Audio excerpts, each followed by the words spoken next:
আল্লাহ রব্বুল আলামিন হযরত জিবরাইল আমিনকে তৈরি করলো। তখন জিবরাইল আমিন জিজ্ঞাসা করলো, আল্লাহ আপনি কিসে বেশি খুশি হন?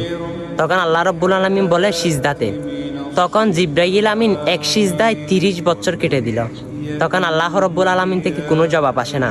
ইয়া আল্লাহ, আমি আপনার সিজদা তো 30 বছর এক নাগাদ দিয়ে দিয়েছি, আপনি কি খুশি হন নাই? তখন আল্লাহ থেকে কোনো জবাব আসে না।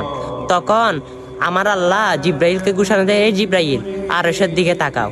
তখন জিব্রাইল আমিন আরশের দিকে তাকালো, দেখে সেখানে লেখা লা ইলাহা ইল্লাল্লাহ মুহাম্মাদুর রাসূলুল্লাহ সাল্লাল্লাহু আলাইহি ওয়াসাল্লাম। তখন জিব্রাইল আমিন জিজ্ঞেস করে, আল্লাহ এই কালেমার সাথে আমার এই সিজদার সম্পর্ক কি? তখন আল্লাহ রব্বুল আলামিন কুদরতে জবানে বলে, আমার একজন নবী আসবে, তিনি হচ্ছে সর্বশ্রেষ্ঠ এবং সর্বশেষ নবী হযরত মুহাম্মদ মুস্তাফা সাল্লাল্লাহু আলাইহি ওয়াসাল্লাম।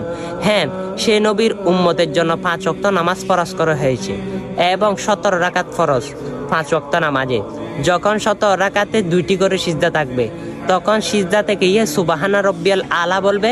তখন আমি আল্লাহ এই সুবহানা রব্বিয়াল আলার বিনিময়ে আমি তাদেরকে তোমার 30 বছরের সিজদা থেকে 40,000 গুণ বেশি সওয়াব দান করে দিব। সুবহানাল্লাহ, কেমন মাহবুব নবীর উম্মত হয়েছেন আপনি, কিন্তু সেই নবীকে আপনি গুরুত্ব দিচ্ছেন না, এত ভালোবাসতে পারতেছেন না।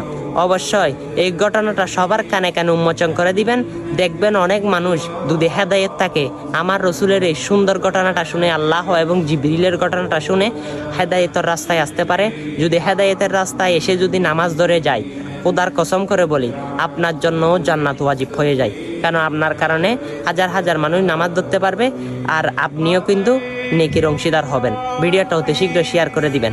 আমিন।